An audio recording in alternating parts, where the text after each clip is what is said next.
Good morning बच्चों। हमने कल तक जो पढ़ा था वो मैं शॉर्ट रिवाइज कर देता हूँ। इसके बाद हम आज का नेक्स्ट टॉपिक पढ़ेंगे। तो हमने अब तक जो पढ़ा है वो डिजिट्स के बारे में पढ़ा है। उसके बाद हमने नंबर्स के बारे में पढ़ा था।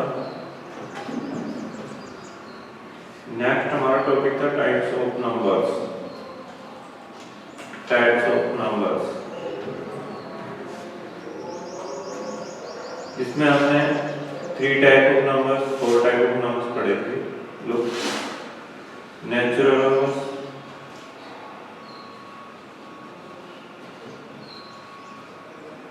Second whole number,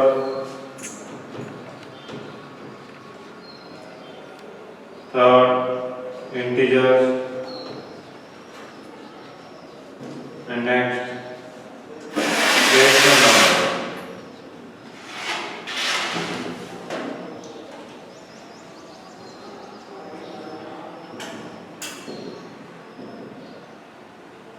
Next irrational number.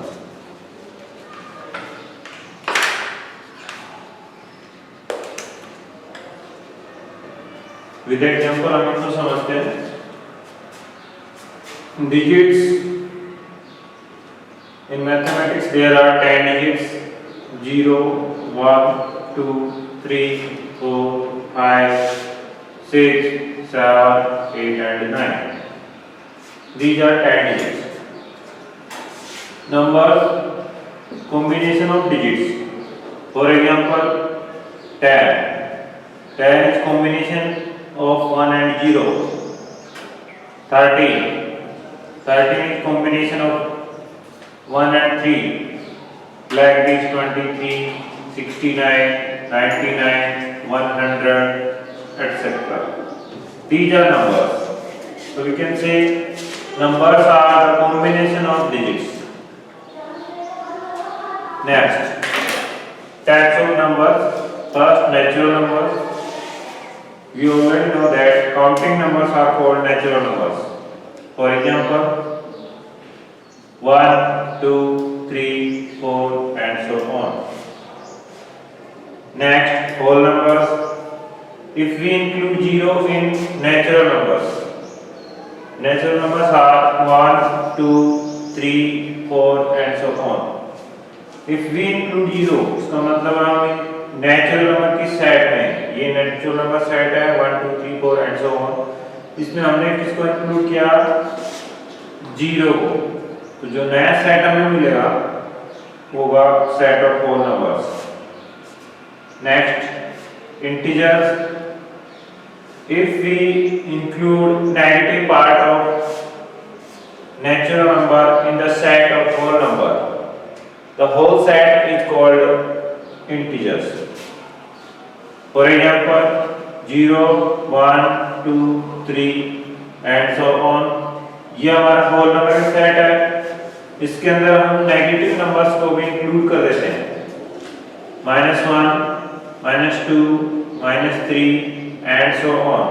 तो ये कंप्लीट जो सेट रहेगा इसके अंदर प्लस वाले नंबर्स, माइनस वाले नंबर्स एंड 0 तीनों चीजें शामिल होंगी, तो वो कहलाएगा integers. Next topic is rational numbers. तो हमने पढ़ा था P/Q के फॉर्मेट में जो नंबर्स होंगी उन्हें हम रेशनल नंबर कहेंगे। बट यहाँ पे कंडीशन थी Q is not equal to 0। ऐसा क्यों था? बिकॉज Q की वैल्यू 0 रखने पर हमें जो P/Q की वैल्यू मिलेगी वो इंफिनिटी मिलेगी, जो एक इंडेफिनिट वैल्यू है। और हम सभी जानते हैं रेशनल नंबर्स जो होती हैं उनकी वैल्यू डेफिनेट होती है। So Q is not equal to 0। अब बात कर लेते हैं इरेशनल नंबर्स की। रेशनल के अलावा सभी नंबर्स जो रेशनल नहीं है उन्हें हम इरेशनल के नाम से जानेंगे। फॉर एग्जांपल इंफिनिटी, जिसकी वैल्यू इंडेफिनिट होती है, वो एक इरेशनल नंबर है। और सभी प्राइम नंबर्स के रूट 5 √7 √9 सॉरी √11 ये सभी रूट इरेशनल नंबर की कैटेगरी में है। क्लियर है? ये बेसिक था हमारा, ये हमने कल पढ़ा था। आज हम स्टार्ट करने वाले हैं अपने बुक का फर्स्ट टॉपिक, वो है प्रॉपर्टी ऑफ रेशनल नंबर्स। मैं इसको रीड करने जा रहा हूं। अगर समझ में आया है तो यस नो कमेंट करें, जिनको समझ में आया यस कमेंट करें, कोई भी क्वेश्चन हो कमेंट बॉक्स में टाइप करें। नेक्स्ट टॉपिक स्टार्ट करने से पहले मैं आप सभी को बोलना चाहूंगा, इसका स्क्रीनशॉट ले लीजिए ताकि आपको नोट्स लिखने में दिक्कत ना आए।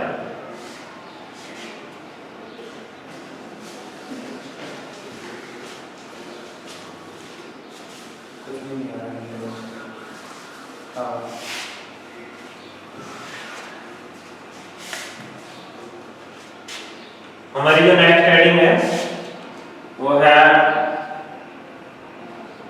Property of rational numbers.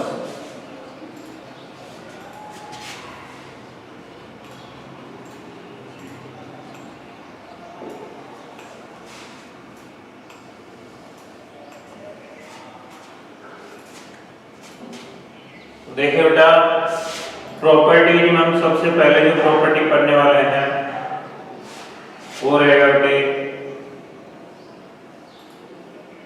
Closure property.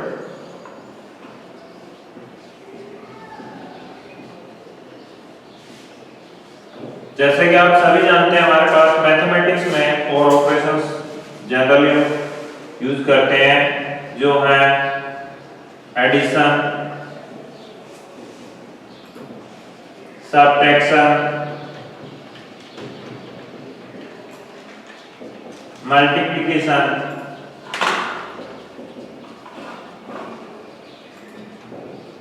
And division.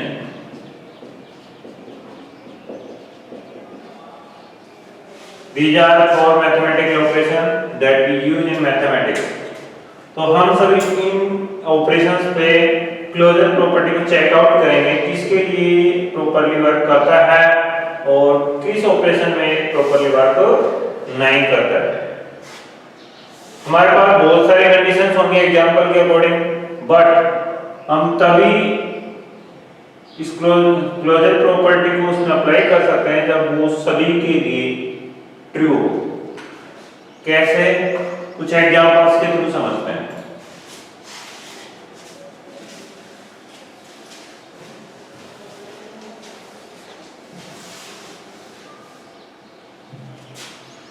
तो फर्स्ट एग्जांपल हम लेते हैं। हमें इसके लिए मिनिमम 2 नंबर्स की रिक्वायर्ड होगी जिन पर हम ये ऑपरेशंस करने वाले हैं।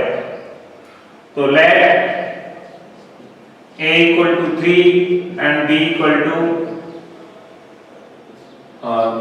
हम रेशनल नंबर्स लेते हैं 3/2 एंड 4/6, या फिर सिंपली आप 1/2 ले सकते हैं। हमारे पास 2 नंबर्स हैं रेशनल नंबर्स, एक a है दूसरा b। a की वैल्यू हम 3/2 लेट कर लेते हैं और b का जो वैल्यू है हमने 1/2 लिया है। अब इस प्रॉपर्टी का अकॉर्डिंग हमें करना क्या है वो देखिएगा। फर्स्ट टाइम हम क्या करेंगे, इन दोनों नंबर्स का एडिशन करेंगे।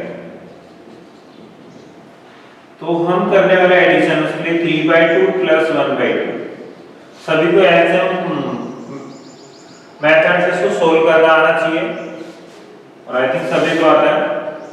हम दोनों का एल्सियम लेते हैं। अभी यहाँ पे डिनोमिनेटर सेम है तो एल्सियम यही आ जाएगा 2। अब सेम डिनोमिनेटर है तो ऊपर कोई कैलकुलेशन करने की जरूरत नहीं है, सीधे आप 3 + 1 लिख सकते हैं। कब? जब ये दोनों सेम होनी चाहिए और यहाँ पे वही एल्सियम हमारा है। तो हम देखते हैं इसकी जो वैल्यू आएगी 4/2। 3 + 1 4/2, 4 में 2 का डिवाइड किया तो हमारा जो आंसर आया 2। तो हम देख सकते हैं जहाँ पे हमने जो टू नंबर्स लैंड की थी 3/2 एंड 1/2, उनके बीच में हमने एडिशन किया और उसके रिजल्ट में जो हमें नंबर मिली 2, वो भी एक रेशनल नंबर है।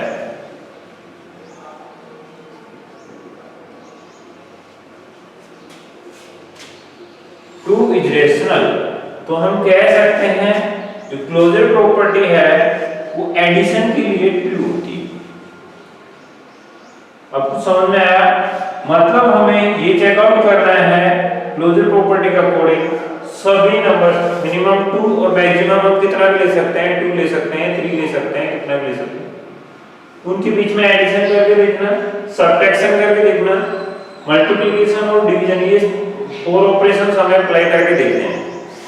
अगर हर ऑपरेशन के रिजल्ट में हमें रेशनल लेते हैं, रेशनल ही हमें मिलती है, तो वहां हमारी जो क्लोजर प्रॉपर्टी है वो ट्रू होगी।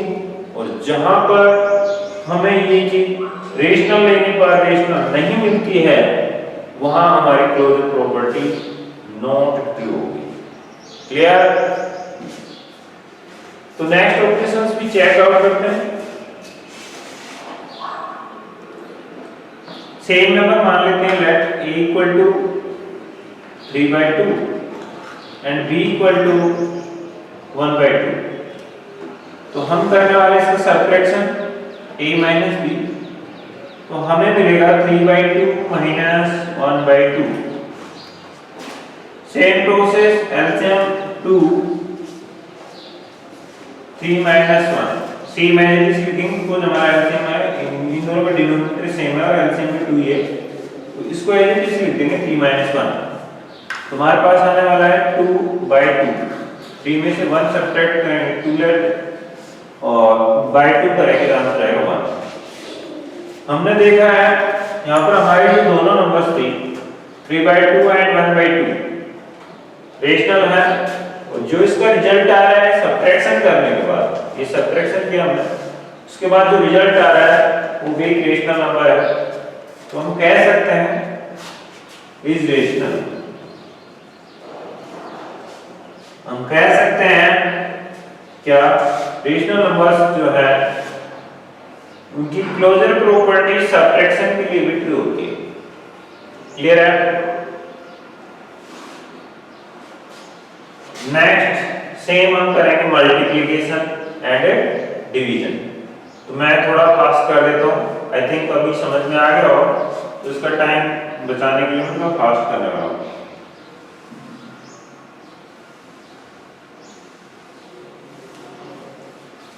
थर्ड ऑपरेशन हमारा रहेगा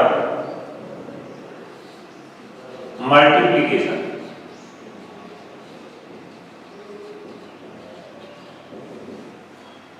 सेम एज इट इज करने वाला है a into b, that means a की वैल्यू 3/2 मल्टीप्लाई b की वैल्यू है 1/2, तो हमें मिलेगा 3 1 जा 3 डिवाइड बाय 2 to the 4। आप देख सकते हैं 3/2 एंड 1/2 दोनों रेशनल नंबर हैं, इसका जो रिजल्ट आया मल्टीप्लाई करने पर 3/4, ये भी एक रेशनल नंबर है।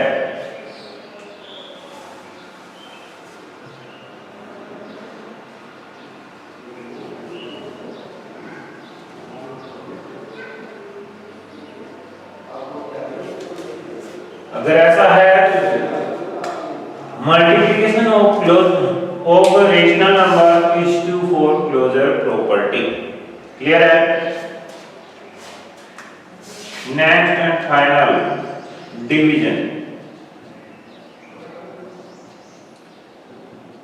डिवीजन में हम देखते हैं कहीं तो ये कंडीशन ट्रू होगी और एक एग्जांपल होगा जिसमें हम डिनोमिनेटर में 0 लेने वाला है, वहां ये प्रॉपर्टी नॉट ट्रू होगी।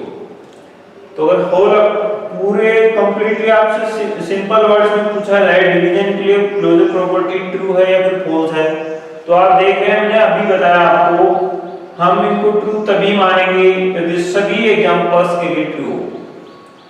अगर एक भी एग्जांपल इसके लिए सेटिस्फाई नहीं हो रहा है, उसके लिए ट्रू नहीं है, तो हमारी पूरी क्लोजर प्रॉपर्टी उस मैथमेटिकल ऑपरेशंस के लिए नॉट ट्रू मानी जाएगी।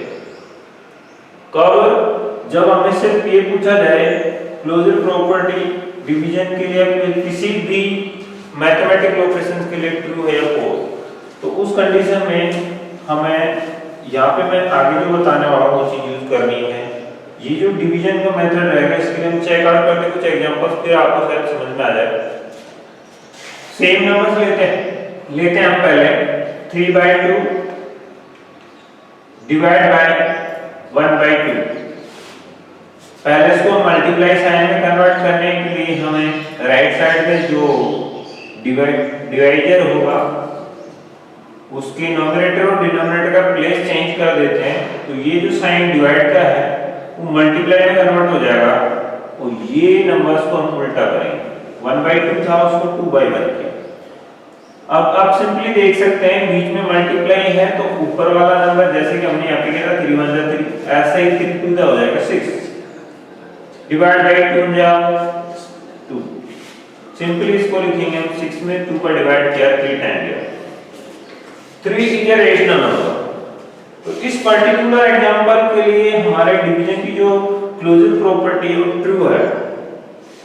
बट एक दूसरा एग्जांपल लेते हैं जिसमें हमारे पास a की वैल्यू कुछ भी ले सकते हो आप, बट b की वैल्यू हम लेंगे 0।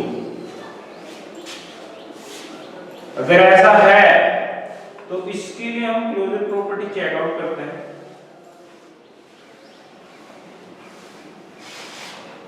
a/b डिवीजन के लिए चेक कर रहे हैं, तो डिवाइड करेंगे a में b का, तो हम देखते हैं हमारे a जो था 1/2 डिवाइड बाय b जो है 0/1।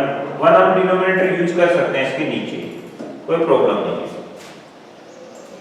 तो हमें फिर से वही प्रोसेस करना है, डिवाइड को मल्टीप्लाई में कन्वर्ट करने के लिए ये वाला जो पार्ट है उसको हम रेसिप्रोकल में चेंज कर देंगे। 1/2 मल्टीप्लाई 1/0। जैसे हम इसको सोल्व आउट करेंगे 1 1 जे 1 अपॉन 2 को 0 से मल्टीप्लाई किया 0 हुआ। और बेटे हमने कल डिस्कस किया था if q is equal to 0 कहने का मतलब डिनोमिनेटर में अगर 0 है तो इसकी वैल्यू जो आती है इंफिनिटी आती है। और जस्ट हमने रिवीजन में भी पढ़ा है इंफिनिटी रेशनल नंबर नहीं है, तो आप लिखेंगे infinity is not a rational number.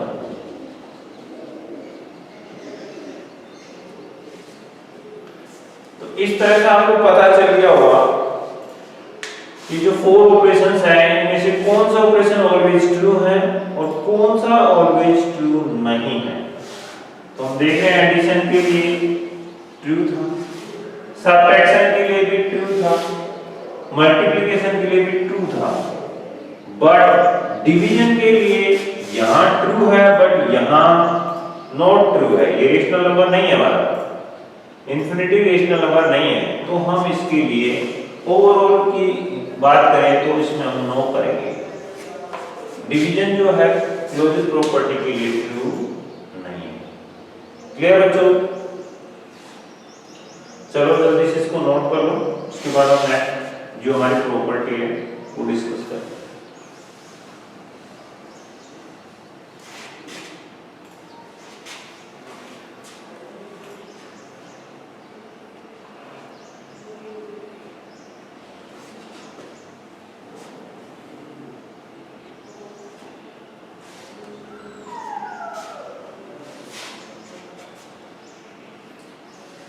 चलिए स्टार्ट करते हैं।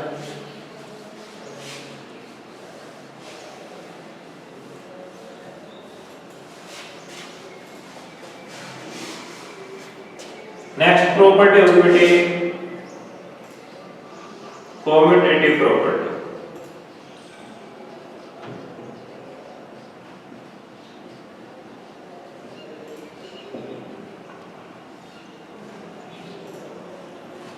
इसका जो कंडीशन रहेगा वो थोड़ा सा अलग रहेगा क्लोजर प्रॉपर्टी से।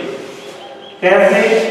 हमें इसमें 2 टाइम कैलकुलेशन करनी है, 1 टाइम डायरेक्ट और सेकंड टाइम उसका उल्टा रखना है। फॉर एग्जांपल अगर हमने a और b, टू नंबर्स लिए, मान लो a equal to 1/2 and b equal to 5/2। ये हमारे पास टू नंबर्स है।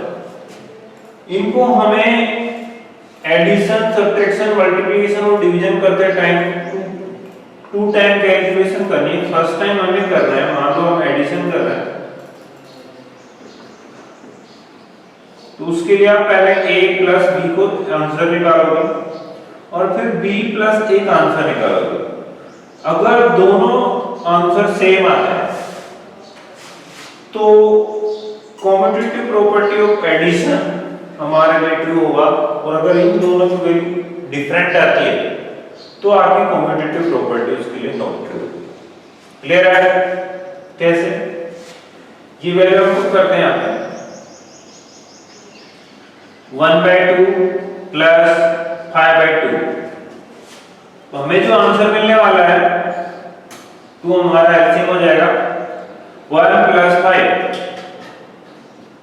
Is equal to 6/2, that means 3 is our answer.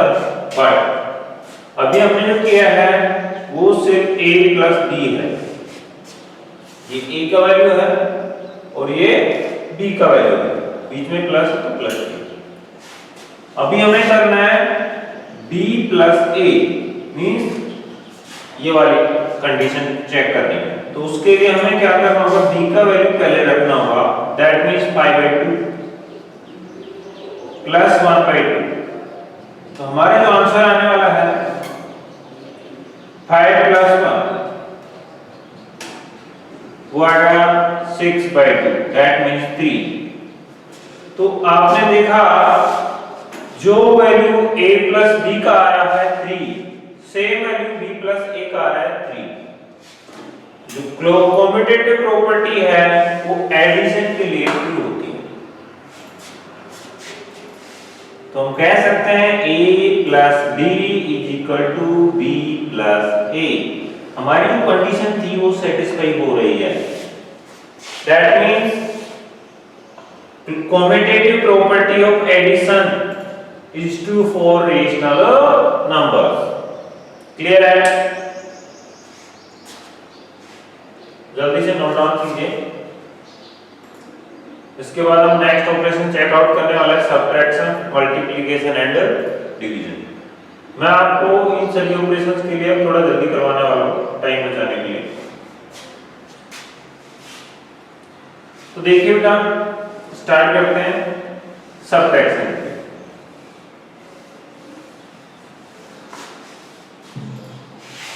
Same numbers आएंगे, a का वैल्यू b का वैल्यू आप चाहें तो अलग से ले सकते हैं।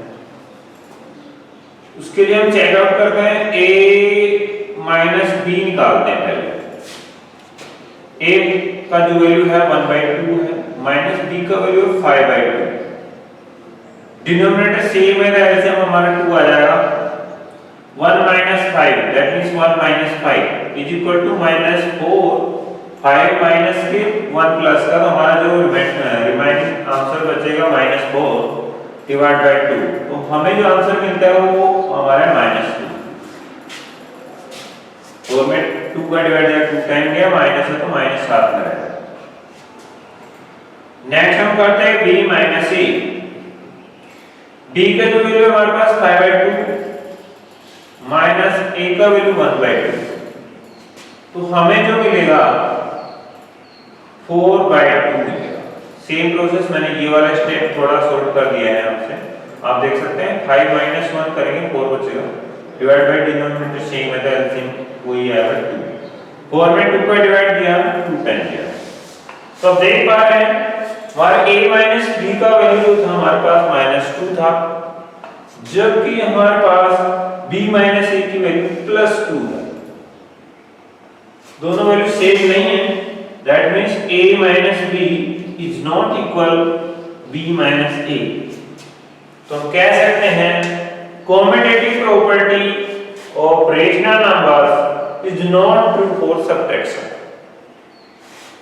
इसके लिए हमारी क्लोजर प्रॉपर्टी जो है, कॉम्यूटेटिव प्रॉपर्टी सॉरी, वो ट्रू नहीं है। नेक्स्ट हम चेक करते हैं, ये हमने सब्ट्रैक्शन के लिए किया था, आप सभी इसको नोट डाउन कीजिए फास्ट।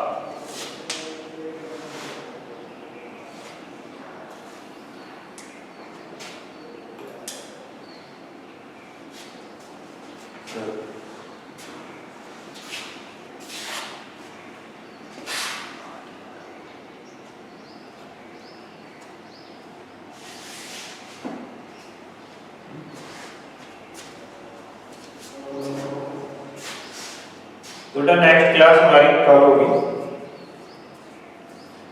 तब तक मैं आपको थोड़ा होमवर्क दे देता हूँ। आप सभी को ये जो प्रॉपर्टी हमने पढ़ी है वो करनी है, साथ में हमारी जो एक्सरसाइज 1 है वो जितना हो सके उसकी क्वेश्चन सॉल्व कर। जो भी प्रॉब्लम्स हो आप कमेंट्स कर सकते हैं। Okay bye.